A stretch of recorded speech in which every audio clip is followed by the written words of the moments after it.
udah tahu belum? Ada pengamat yang bilang nggak apple to apple kalau ngebandingin kemenangan Indonesia di zaman Sintayong atas Suriah dibandingin dengan kekalahan Indonesia atas Suriah di zaman Indra Safri pertandingan kemarin tuh. Nih ada buktinya, seluruh pemain yang diturunkan sebagai starter di zamannya Sintayong ketika menghadapi Suriah semuanya lahir dan besar di Indonesia. Dari kiper Fasya hingga Ronaldo Kuate dan Hoki Caraka di depan semuanya lahir dan besar di Indonesia. Begitu juga kemarin skuad kasih paham bang Indra Safri dari Ikram hingga Kakak semuanya lahir dan besar di Indonesia. Tanpa mau membanding-bandingkan pemain dan pelatih, gue cuma pengen minta para pengamat, konten kreator, siapapun itu, ayo kita menilai secara objektif. Kita tetap kritik kalau penampilan pemain kita kurang baik, dan kita puji kalau permainannya bagus. Yang penting support, jangan pernah betul. Kita Garuda. Komentar.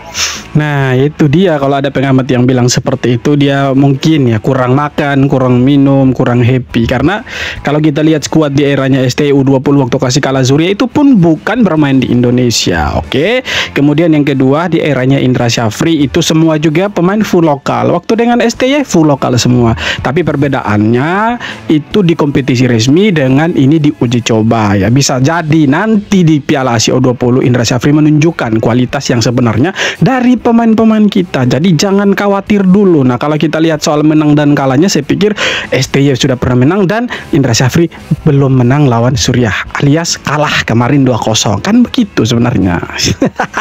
Jangan heran kalau timnas Indonesia U20 memang sengaja kalah saat menghadapi Yordania dan Suriah tadi malam dalam laga mandiri U20 Challenge Series 2025. Loh, jadi kalau memang tujuannya untuk kalah, ngapain ngadain turnamen seperti ini? Iya, jadi Coach Indra Syafri ini mengeluarkan pernyataan yang menurut aku itu agak sedikit membingungkan guys. Dimana dia mengatakan bahwasanya sengaja menyimpan kekuatan timnas Indonesia U20 agar tidak diketahui lawan.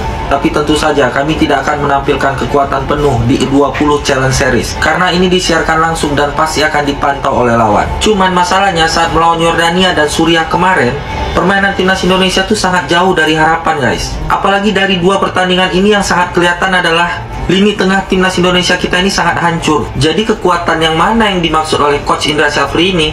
Sedangkan untuk menguasai lini tengah aja nggak bisa. Padahal timnas Indonesia U20 yang dilatih oleh Coach Indra Syafri ini mempunyai target guys, yaitu masuk 4 besar Piala Asia. Dan jujur kalau misalnya permainan kita seperti ini, aku pribadi nggak yakin guys timnas Indonesia U20 bisa lolos ke 4 besar Piala Asia U20. Jadi intinya aku kurang setuju dengan pernyataan Coach Indra Syafri yang mengatakan sengaja kalah. Kalau menurut kalian gimana? Coba tulis pendapat. Ya mungkin betul sengaja kalah supaya ya ketika dipantau atau dilihat sama calon lawan kita kekuatan Indonesia seperti apa, ya kita justru di sini menampilkan bukan tim yang terbaik, bukan kekuatan yang terbaik. Jadi mereka salah menganalisa gitu.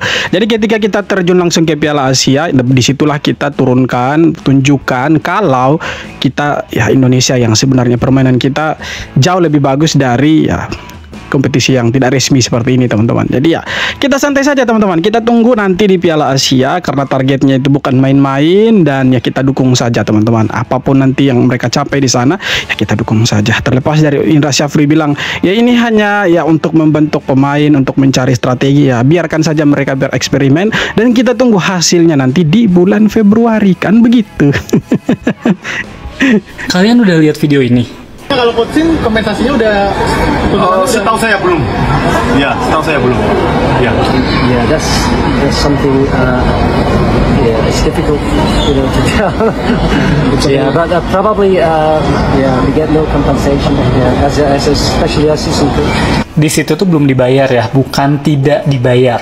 Bisa jadi karena husnuzon aja, mungkin karena ada aturan penganggaran di PSSI, jadi uang kompensasinya tuh nggak bisa langsung keluar gitu. Mungkin. Kalau video yang ini udah lihat? Tadi terakhir kita ketemu dengan Pak Menpora sebelum kita berangkat ke bandara, terus kita dapat oleh-oleh dari Pak Menpora, itu kayak batik lah, kayak batik Indonesia ya. Dari batik itu. Jadi ternyata kepulangan STY juga nggak dilepas sama PSSI. STY malah ketemu sama Menpora, yang mana itu pun saya yakin ada andilnya dari Pak Hamdan yang mengurusi proses naturalisasi pemain kita. Lumayan malu ya, sebagai bangsa timur, kita tuh kan mengedepankan banget yang namanya etika. Apalagi STY juga belum ngomong apa-apa di media, belum melakukan safari podcast, dan tidak ngejelek-jelekin ketum kita. Makanya jadi lumayan kecewa juga nih sama PSSI. Apalagi Nabi Muhammad SAW pernah bersabda, berilah kepada pekerja upahnya sebelum keringatnya kering. Hadis riwayat Ibnu Majah. Nah, ini yang kadang-kadang kita, aduh, kenapa sih PSSI begitu? Mungkin ya, kalau saya sih lebih berpikir ke arah positif ya. Mungkin orang-orang PSSI lagi pada sibuk ya, mulai dari paketum, kemudian sampai exco, staff mungkin lagi sibuk. Makanya tidak ada yang ikut antar STY ke bandara waktu itu. Makanya yang mungkin ya mewakili semuanya itu ya, orang-orang yang terlibat di PSSI, pemerintahan segala macam ya, mungkin diwakilkan ke Menpora. Jadi Menpora yang dengan Pak Hamdan Hamedah itu yang mengantar atau ya seistilahnya memberikan hadiah oleh-oleh lah untuk ya mantan pelatih kita dan juga staffnya yang 10 orang itu, teman-teman. Jadi kita pikir positif saja, mungkin mereka lagi sibuk dan tidak punya waktu yang cukup untuk ketemu dengan coach ini. Itu mungkin ya, ini mungkin ya, bisa jadi juga salah. Yang teriak Indra Syafri out hanya karena 2 kali kalah beruntun di pertandingan uji coba itu fix ternaknya STY. Sekarang secara data, timnas U20 kita lebih baik daripada Manchester United dan Manchester City. MU dan City musim ini sudah kalah 4 kali beruntun. Jadi ini fakta. Timnas U20 kita baru kalah 2 kali beruntun, berarti lebih baik dari Manchester City dan MU. Kalau nanti seandainya timnas kita kalah 4 kali beruntun, berarti level timnas kita itu sama dengan MU dan City. Kurang hebat apa? Kapan lagi level kita bisa dijajarkan dengan tim Premier League? Klub-klub di Eropa mau sejajar dengan MU dan City itu butuh modal gede, butuh pemain mahal, pelatih mahal. Kita cukup dengan kalah 4 kali beruntun, kita sudah selevel sama mereka. Lagian sabar sih, namanya juga pertandingan uji coba. Formasinya dicoba-coba, pemainnya dicoba-coba. Nah, tinggal keyakinan kita juga diuji. Yakin nggak nih kita sama timnas U20 kita di Piala Asia bakal lanjut atau bakal sejauh mana lajunya?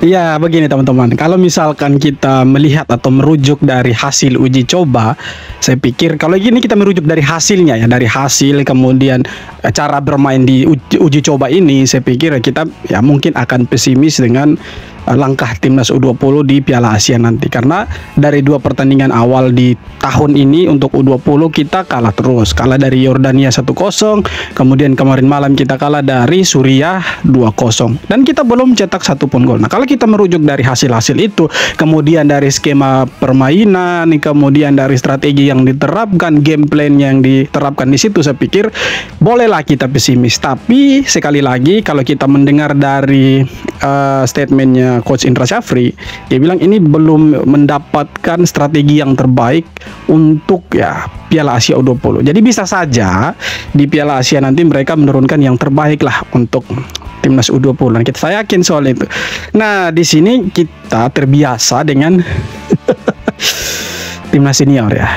Ketika kita nonton timnas senior, ekspektasi kita itu tinggi sekali. Kemudian ya permainannya juga bagus, enak lah walaupun kalah, tapi permainannya menghibur kita semua. Nah, mungkin kita terbiasa dengan itu. Tiba-tiba kita nonton tim U20 atau kemarin timnas Indonesia di Piala AFF, mungkin kita ya sedikit kecewa karena berbeda lah dengan yang kita lihat selama ini di timnas senior, teman-teman. Mungkin seperti itu, mungkin bisa jadi juga salah. Jadi untuk timnas U20 semoga di Piala Asia mereka lebih bagus lagi dan ya bisa masuk 4 besar lah sesuai dengan sesuai dengan target yang dibilang sama Coach Indra Syafri. Semoga kita dukung saja mereka, teman-teman. Pengamat jadi-jadian Akmal Marhali gertak Patrick Kluivert. Akmal Marhali yang dikenal sebagai pengamat sepak bola jadi-jadian dan satu angkatan dengan Towel, baru ini membuat pernyataan kontroversial. Ia mengancam akan menuntut pelatih anyar timnas Indonesia, Patrick Kluivert, beserta seluruh stafnya. Dalam sebuah pernyataannya, Akmal dengan lantang berkata, Patrick Kluivert dan timnya harus bisa bahasa Indonesia. Ucapan ini jelas menyiratkan tuntutan yang cukup gila. Kluivert dan timnya harus menguasai bahasa Indonesia dalam waktu singkat. Apa tanggapan kalian terhadap pengamat gila satu ini? Santai, tenang, bolas ya, kalem. Jadi kalau Bung Akmal bilang seperti itu, mungkin Bung Akmal belajar dari pengalaman Coach Sin yang belum bisa berbahasa Indonesia. Oke, itu pertama. Kemudian yang kedua, tuntutan itu mungkin datang dari ya waktu itu ada juga yang menuntut Coach Shin untuk bisa berbahasa Indonesia ya. Di situ mungkin ya salah satu penyebab Akmal Marhali minta Kluivert untuk bisa berbahasa Indonesia. Tapi ya menurut saya tidak etis lah kalau kita sebagai bangsa yang besar banget punya budaya ketimuran, tapi kita meminta orang yang belum bekerja sekalipun untuk kita untuk bisa berbahasa Indonesia. Saya pikir ya mungkin seiring berjalannya waktu ya bisa lah dia belajar bahasa Indonesia. Itu pun kalau dia mau. Kalaupun dia tidak mau itu haknya dia gitu. Karena begini teman-teman, kalau soal masalah komunikasi harus menggunakan bahasa Indonesia, saya pikir ngapain kita belajar bahasa Inggris kan gitu. Kemudian pemain-pemain timnas kita juga rata-rata mereka ya bisa bahasa Inggris begitu kan. Tidak selalu harus pakai bahasa Indonesia kan begitu. Nah, rata-rata pemain-pemain kita ini bermain di luar negeri semua kan.